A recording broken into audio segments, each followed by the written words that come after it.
esteja convosco. Está no meio de nós. Proclamação do Evangelho de Jesus Cristo segundo João. Glória a vós, Senhor.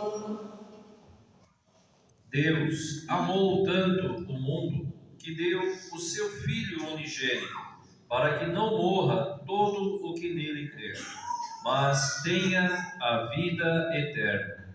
De fato, Deus não enviou o seu Filho ao mundo para condenar o mundo, mas para que o mundo seja salvo por ele. Quem nele crê não é condenado, mas quem não crê já está condenado, porque não acreditou no nome do Filho unigênito. Palavra da salvação. Glória a vós, Senhor.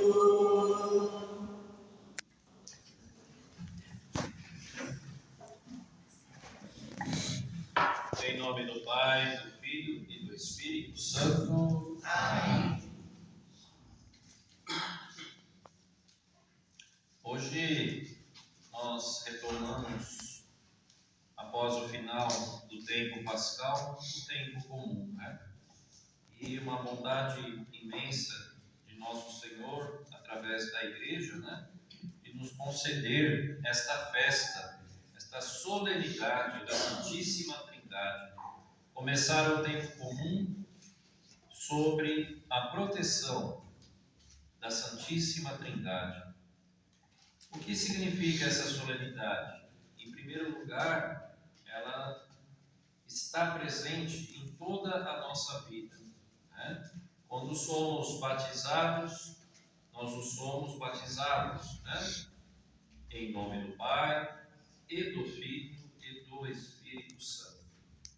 A presença de Deus Pai, a presença de Deus Filho e a força de Deus Espírito Santo sempre nos acompanha na nossa vida, na nossa caminhada, até ao encontro com o próprio Deus, com Cristo, na vida eterna. Mas como entender a figura do Pai, do Filho e do Espírito Santo, né? Ao Pai cabe a criação. Deus criou tudo o que existe, né? O universo inteiro, e especialmente o local onde nós habitamos, este planeta, um especial apreço na qual Ele colocou tudo à disposição de todos nós, a natureza, os homens, as mulheres, os animais, as águas, tudo que foi criado demonstra o poder de Deus, né? Ao Filho cabe a redenção. O Cristo veio para nos redimir, nos perdoou, deu a sua vida, né? E com isso ressuscitou e nos garante a vida eterna. Ao Espírito Santo cabe ali fortificar a cada um de nós para testemunharmos a glória de Deus Pai e a glória de Deus Filho, né? Ao Pai a criação, ao Filho redenção, e ao Espírito todos nós, com o Espírito, junto com o Espírito, damos glória a Deus através de nosso Senhor Jesus Cristo. É impossível cada um de nós sabermos concretamente como é Deus. Ninguém pode descrever como é Deus, porque somente será terminado o mistério, né, deste encontro quando nós mesmos nos encontrarmos com Ele na vida eterna, diante dele, né? Mas, como diz a segunda leitura hoje, Deus amou tanto o mundo, né?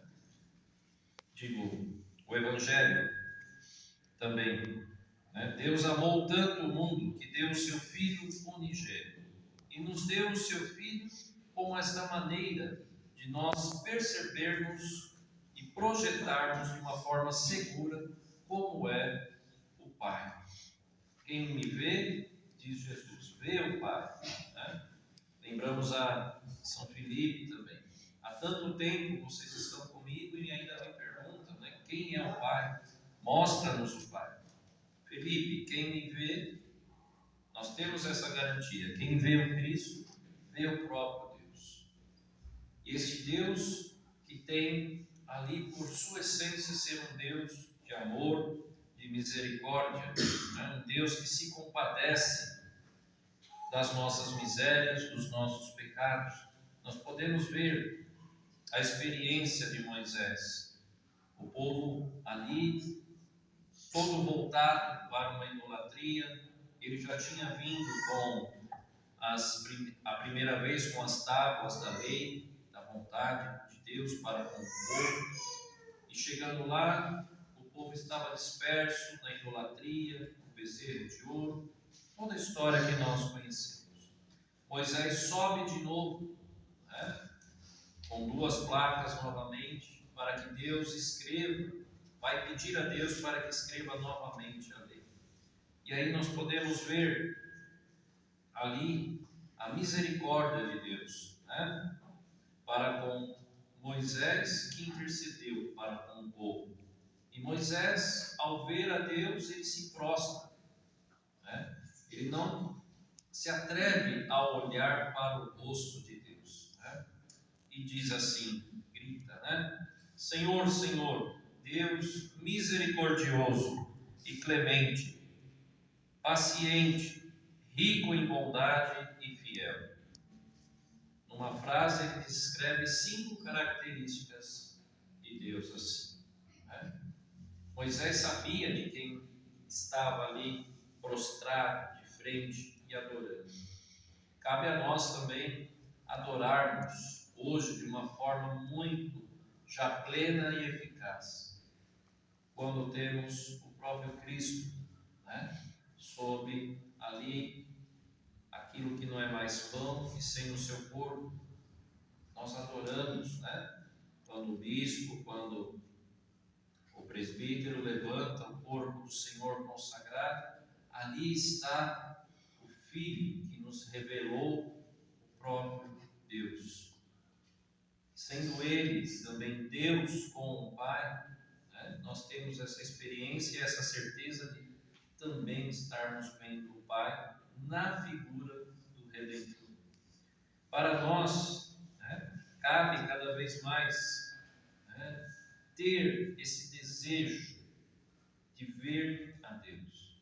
E nós o vemos através de Jesus Cristo e através também dos próprios irmãos e irmãs, pois Deus habita em cada um de nós. E se Ele habita, somos esse reflexo dele, essa semelhança dele, mas a Ele veremos plenamente na vida eterna. É muito forte essa experiência de Moisés, porque ali estava em jogo toda a história do povo de Deus, que tinha ali traído a Deus, né, construindo um bezerro de ouro e adorando esse bezerro ao qual eles tinham construído. E Deus novamente o que faz?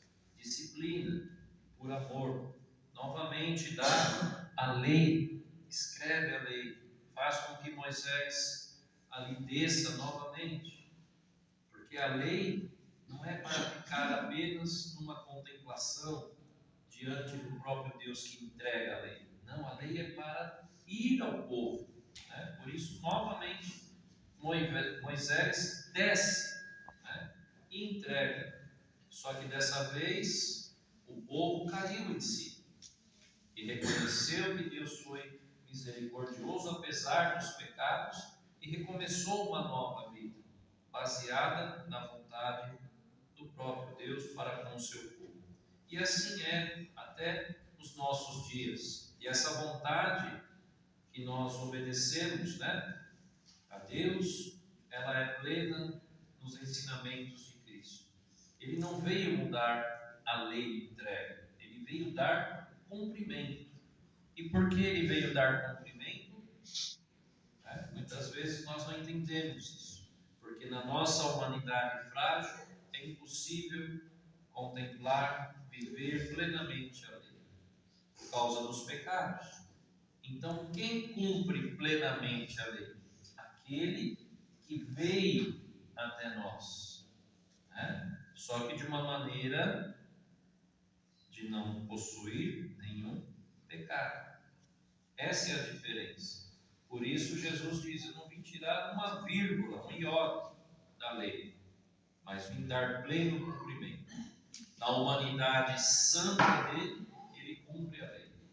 E a primeira lei, o mandamento, né, é justamente não perder o foco. Amar a Deus sobre todas as coisas.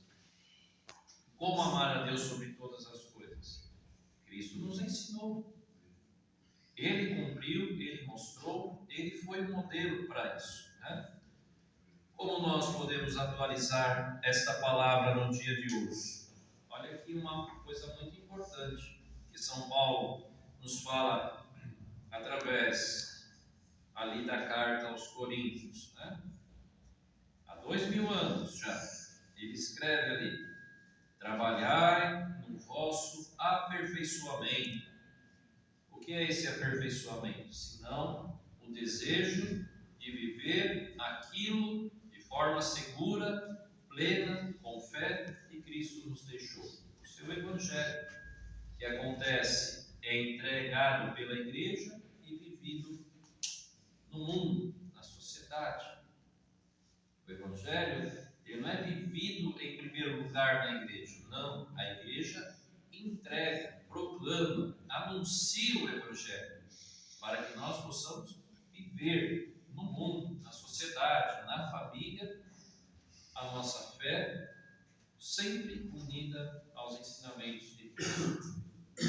A Trindade Santa, então, nos aponta esse aperfeiçoamento, que é a busca que cada um de nós deve ter, né? Todos nós. O resultado dessa busca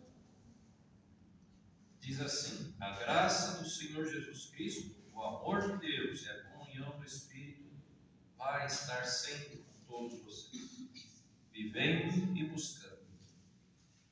Volto a dizer, nós precisamos entender e viver cada vez mais a nossa fé. Lembrar daquilo que recebemos através da igreja, o nosso batismo. Fomos batizados como? Olha, fulano ou fulano, eu te batizo em nome do Pai e do Filho e do Espírito Santo. Olha a Trindade em nós. Não é isso? Quando pedimos perdão dos nossos pecados na confissão, o que se faz? O sinal da cruz e a fórmula da absolvição em nome do Pai, do Filho e do Espírito Santo. Quando somos crismados, receba por este sinal o dom de Deus, o Espírito Santo, que procede do Pai e do Filho. Quando se casa, o matrimônio é abençoado. As pessoas, né? O noivo, a noiva, em nome do Pai, do Filho e do Espírito Santo. Perceba, a Trindade nunca está fora da fé. É ela que é a fé em quem nós acreditamos, né? Por isso devemos cada vez mais preservar e entender aquilo que não faz parte da nossa fé, que infelizmente é a divisão do cristianismo fora da igreja que Cristo nos deixou, né? Como se batiza em outras denominações? Eu te batizo em nome do Senhor Jesus.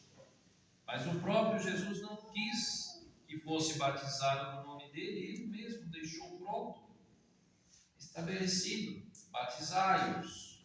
Acabamos de escutar isso semana passada, na retrasada, na festa da Ascensão. Ele sobe, abençoa e diz lá: batizai-os em nome do Pai, do Filho e do Espírito Santo, para que todos se tornem o quê? Né? Discípulos. Não é só a mim. Lembrar do que ele falou: eu e o Pai somos um. Eu não faço nada, absolutamente, se não for da vontade do Pai. Mesmo Cristo sendo Deus, com o Pai, e não sem o Pai. E o Espírito age com o Pai e o Filho. O amor de Deus é enorme por Cristo que se derramou. E quando se derrama, o que é derramado do amor de Deus para com Cristo é o que nós recebemos, a porção do Espírito Santo. Porque esse amor não quis ficar numa relação de pai e filho. Não, ele foi derramado, o Espírito foi dado, o Espírito foi ali expandido, doado. E essa doação, essa expansão, esse derramamento, nós é que recebemos, porque é o Espírito que dá a clareza a Cristo, ao Senhor, que lembra tudo que Ele deixou. E se nós temos a clareza de Cristo, sabemos que tudo que Cristo fez foi por vontade do Pai. Então está tudo determinado, tudo certo. Basta então nós não deixarmos a nossa fé se perder com as coisas que são oferecidas no mundo. Né? Não é para ficar bravo com ninguém que não seja da nossa fé. Muito pelo contrário, é se manter firmes na fé. É o que diz São Paulo. Firmes, é o que diz São Pedro. Firmes na fé. São Tiago, firmes na fé. Sem escandalizar ninguém, sem maltratar ninguém. Não estamos em tempos que a gente precisa lutar para estabelecer alguma coisa, mas estamos em tempo de autoafirmação da nossa fé. Eu sou uma pessoa batizada em nome do Pai, do Filho e do Espírito. Pertenço à Igreja Católica, Apostólica, Romana. Estou em comunhão com o Papa, com o meu bispo, com o meu padre, com o meu diácono. É isso. É isso. Porque a Trindade nos oferece uma vida sacramental. Sacramental. As outras igrejas não têm condições de te oferecer os sacramentos. Por quê? Porque nós recebemos tudo de Cristo que confiou aos apóstolos. Por isso se diz Igreja Católica Apostólica. Os apóstolos é que deram seguimento à obra. É os apóstolos que puseram as mãos sobre os primeiros bispos, diáconos e presbíteros. E é assim até hoje. Por que um leigo que se denomina pastor, ou uma mulher que é leiga, ou eu sou pastor, eu sou bispo, por que ela não consagra o corpo do Senhor? Porque o Senhor não confiou a eles. Confiou aos homens, né? Que sejam da sua igreja. Porém, não desta forma. Eu sou apóstola. A apóstola bispa. Como assim? Como assim? As pessoas hoje no mundo não querem ser nem o que é mais importante, batizados, e se denominam bispo, apóstolo, apóstola, pastora, pastor. Do quê? Do quê? Em nome de quem? Como uma pessoa proclama, diz que anuncia Jesus, se nem o sinal da cruz faz quando se torna evangélico ou outra coisa. Se eu não reconheço a cruz, aquele que deitou na cruz para me salvar, então eu nego a salvação. É isso que nós temos que ir aprendendo, vivendo dia a dia. Saber defender a nossa fé, a postura de sermos católicos. Né? Nos dias de hoje, precisa cada vez mais ser fortificado, mais vivido. E termino dizendo, não há confusão entre Deus Pai, entre Deus Filho e Deus Espírito Santo. Há comunhão. Há comunhão. Existe comunhão. Deus ama o Filho. O Filho devolve todo o amor, porque ama o Pai. O amor do Pai e do Filho gera ali, transborda o amor do Espírito Santo derramado para todos nós. Esta é a nossa fé. Esta. Não existe outra fé que não seja esta. Em nome do Pai e do Filho e do Espírito Santo. Que isso seja um motivo maior da nossa unidade. Pensemos nisso nesta solenidade. Em nome do Pai, do Filho e do Espírito Santo. Amém. Vamos professar a nossa fé.